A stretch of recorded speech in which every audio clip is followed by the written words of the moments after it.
So hello guys, welcome back again in Edugrown class 10th। I hope यार आप सब लोग अच्छे और सेफ होंगे। मैं हूं आशीष सर, आपका साइंस टीचर।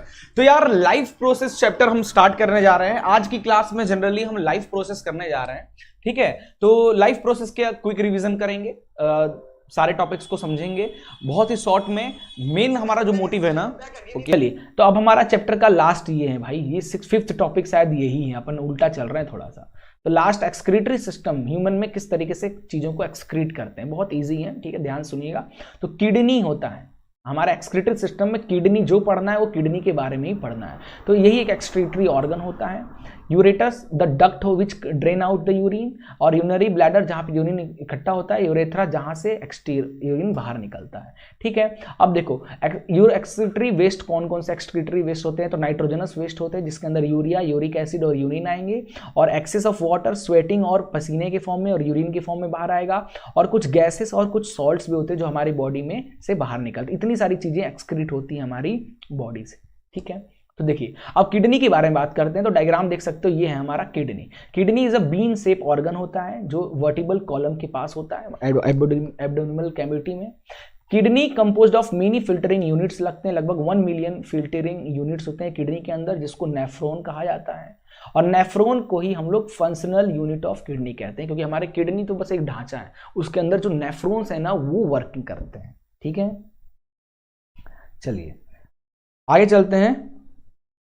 नेक्स्ट है हमारा बेटा कि नेफ्रॉन के बारे में अब हमको पढ़ना है। इसमें मेन तो यही है नेफ्रॉन के बारे में, ठीक है। तो देखो ये है हमारा नेफ्रॉन, दिख रहा है। अब इससे रिलेटेड काफी ज्यादा क्वेश्चन पूछा जाता है। तो देखो जो ब्लड है ना, ब्लड किस तरीके से, देखो ये हमारा बोमेन कैप्सूल है जो येलो कलर का दिख रहा है यहाँ पे, ये है हमारा बोमेन कैप्सूल। इस बोमेन कैप्सूल के अंदर ब्लड जो वेन्स है, वेन्स की गुच्छा बना हुआ है, ब्लड वेसल्स के गुच्छे, उसको कहते हैं ब्लड कैप्सूल्स या ग्लोमेरुलस कहा जाता है।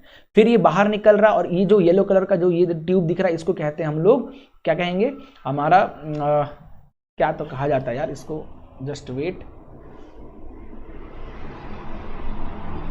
ठीक है, अपन यहां देखते हैं। तो ट्यूबुलर पार्ट ऑफ नेफ्रॉन कहते हैं। और लास्ट में हमारा ये जो होता है, इसको कहते हैं हम लोग कलेक्टिंग डक्ट। तो होता क्या है, अब देखो जरा समझ, एक ही बार में समझ लो। जो भी हमारा जो ब्लड है ना, ऑक्सीजनेटेड हो चाहे डीऑक्सीजनेटेड ब्लड हो, पहले आएगा लंग्स से, निकलेगा लंग्स से हार्ट में गया, हार्ट से निकल के आएगा किडनी में, किडनी में फिल्टर होगा, उसके बाद बॉडी में जाएगा। तो किडनी में आता है, तो किडनी के अंदर बहुत सारे नेफ्रॉन्स होते हैं।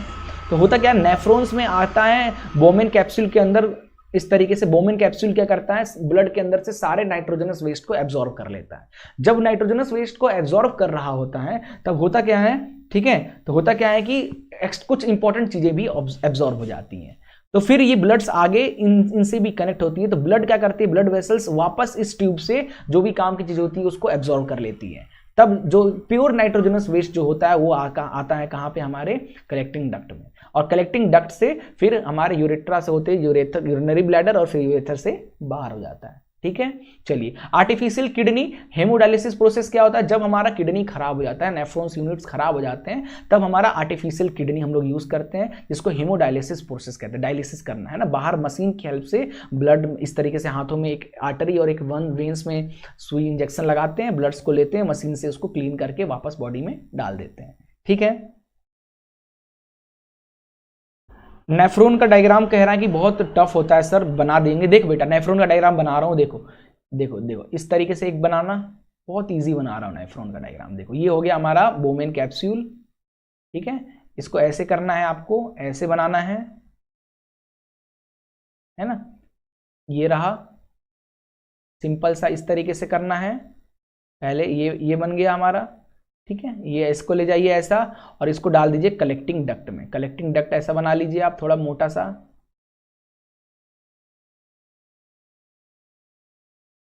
पेड़ टाइप का कलेक्टिंग डक्ट, ये बन गया हमारा कलेक्टिंग डक्ट, ठीक है। अब करना क्या, इसमें अब नसें डालनी है। तो भाई ये लीजिए, ऐसे नस लाइए, इसके अंदर इस तरीके से डाल दीजिए, और फिर यहाँ से बाहर निकालिए, और इसमें इस तरीके से लपेट दीजिए, ऐसा, बस हो गया। यही है नेफ्रॉन का डायग्राम। सारे मेन इंपॉर्टेंट जो पार्ट्स होते हैं, इसका नाम लिख दीजिए बोमेन कैप्सूल, ये हो गया हमारा ग्लोमेरुलस, ये हो गया हमारा ट्यूबुलर पार्ट ऑफ नेफ्रॉन्स, और ये हो गया हमारा कलेक्टिंग डक्ट। तो इतने ही पार्ट को मेंशन करना है, इससे ज्यादा नहीं करना है, ठीक है। चलिए आगे चलते हैं बेटा। अगला हमारा प्लांट में एक्सक्रीशन किस तरीके से होता है, तो भाई आपको पता है प्लांट में भी एक्सक्रीशन होता है H2O स्टोमेटा के थ्रू, है ना, ऑक्सीजन का बाहर निकलना और वाटर वेपर का बाहर निकलना। प्लांट ये भी तो बाई प्रोडक्ट ही है ना, जो भी बाहर निकल रहा है एक्सक्रीट हो रहा है। दूसरा, oxygen and carbon dioxide is diffuse through stomata के थ्रू बाहर निकलना। Excess water removed by transpiration method से एक्सेस वाटर निकल जाते हैं। Plant can even loss some of their old parts, जैसे ओल्ड लीव्स और बार्क जो होते हैं उनको भी करना, वो भी एक्सक्रीशन का टाइप हो गया। अदर वेस्ट प्रोडक्ट जैसे रेजिन, कुछ प्लांट्स होते हैं इस तरीके से गम टाइप का चीजें निकलती हैं प्लांट से, वो भी उसका एक्सक्रीशन मटेरियल ही है। Plant also secrete some waste substance into the soil, अपने रूट से सॉइल में भी कुछ एक्स्ट्रा जो सब्सटेंस होता है ना प्लांट निकालता है, तो ये इस तरीके से प्लांट एक्सक्रीट करता है। ठीक है, चलिए तो लास्ट टॉपिक का क्वेश्चन नंबर 1 जल्दी जल्दी करूंगा ताकि क्योंकि टाइम नहीं है अपने पास। ठीक है सर, साउंड आ रहा है? हाँ बेटा, वो चार्ज नहीं है ना इसलिए साउंड आ रहा होगा, थोड़ा सा दिक्कत हो रहा है। चलिए, तो which of the following statement is not correct, कौन सा स्टेटमेंट करेक्ट नहीं है? सी वाला करेक्ट नहीं है। Human kidney has about 1 million nephridia, पता नहीं क्या लिखा है भाई, नेफ्रॉन लिखता तो मान भी जाते। ठीक है, बाकी सब option D, oxygen blood is poured into right atrium, बाकी तीनों लाइन सही है, यही सी वाला गलत था। ठीक है, चलिए क्वेश्चन नंबर 2 पे चलते हैं। क्वेश्चन नंबर 2 कह रहा है the image shows the excretory system in human, का एक्सक्रीटरी सिस्टम दिख रहा है। एक्स वाले पार्ट का नाम बताइए, तो एक्स वाले पार्ट का नाम क्या है भाई? ये क्या काम करता है? यूरिनरी ब्लैडर, सॉरी यूरिन को स्टोर करता है, तो it stores urine till urination, जब तक यूरिनेशन ना हो तब तक यूरिन को स्टोर करके रखता है। ठीक है, क्वेश्चन नंबर 3 पे चलते हैं बेटा। कह रहा है कि nitrogenous waste are formed form of breakdown of, किस फॉर्म में होता है भाई? तो ब्रेकडाउन ऑफ अमीनो एसिड जो होते हैं ना, वो ब्रेकडाउन होकर यूरिन और वो सब यूरिया वगैरह में कन्वर्ट होता है। ठीक है, चलिए आगे चलते हैं।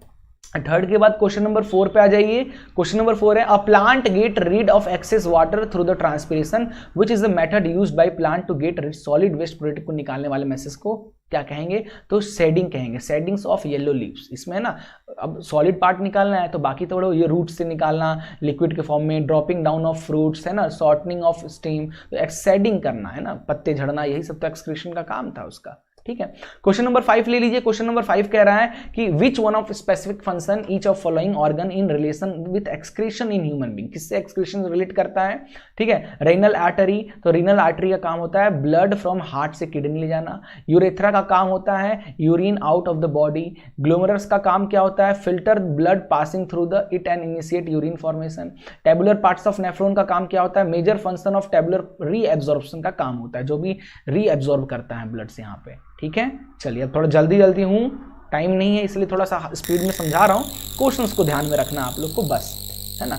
चलिए क्वेश्चन नंबर 6 पे आ जाइए। क्वेश्चन नंबर 6 है कि name the substance other than water that are reabsorb during the urine formation. Urine formation जब होता है तो वाटर के अलावा और क्या क्या चीजें रीएब्जॉर्ब होता है? What are the 2 parameters that decide the amount of water that reabsorb the kidney? क्या पैरामीटर्स होगा जो, है ना, तो ग्लूकोज, एमिनो एसिड और सॉल्ट जो होते हैं ना उनको ऑब्जर्व करता है। तो and major amount of water are selectively reabsorb कर लेता है urine flow along the tubes. जब यूरिन निकल रहा होता है ना ब्लड से, तो उसके अंदर जितने भी वाटर होते हैं उसको रीअब्जॉर्ब कर लेता है ताकि बॉडी जो है ना हाइड्रेटेड रहे। ठीक है, the amount of water reabsorb depend on how much excess water there in the body. में कितना वाटर है, पहले से ही ज्यादा हाइड्रेटेड होगा तो पानी फिर क्यों लेंगे, नहीं लेंगे, और पानी की कमी है तो उसी यूरिन से हमारे बॉडी पानी निकाल लेता है। ठीक है, चलिए तो बस यार चैप्टर हमारा यहाँ पे होता है खत्म। फाइनली यार बहुत लेंदी क्लास हो गई, आई थिंक 2 घंटे, 9:30 से 8:30 से 9:30 10:30 2 घंटे से ऊपर हो गया भाई, काफी लंबा क्लास चला, बट फाइनली हम लोग चैप्टर कर लिए। बहुत सारे इसके इंपॉर्टेंट क्वेश्चंस थे वो भी हमने डिस्कस कर लिया। आई होप आपको अब तो चीजें क्लियर हो गई होंगी। बाकी के 1-2 चैप्टर मैंने वीडियो के फॉर्म में आपको प्रोवाइड कर दूंगा, और आने वाले कंटेंट्स मेरे क्या क्या हैं आप उसको लिए वीडियो को देखते रहिए। ठीक है, चलिए मिलते हैं, गुड बाय।